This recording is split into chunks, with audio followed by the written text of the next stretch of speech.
ကန်ကောင်းမှုကြောင့်အတိတ်ကောင်းမှုကြောင့်လူဖြစ်လာပြန်တော့လေတတိဘဝကိုရောက်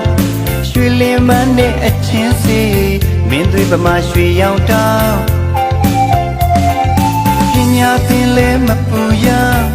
မျက်နှာပန်းလာသူတရား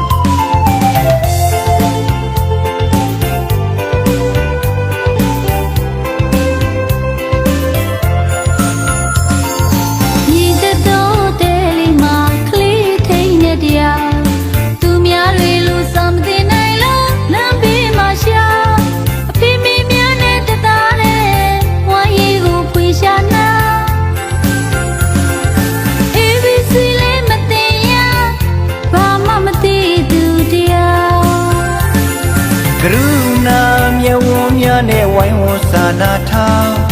မေတ္တာသရတရားထားကြလူချွေပင်ပေါင်းပရာဟိတခေါ်ပန်းညံလေးမှာလမ်းတော်မူသောပန်းတွေပေါင်း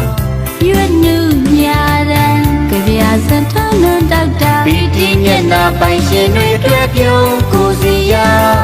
ပရာဟိတရဲ့မွန်မြတ်သော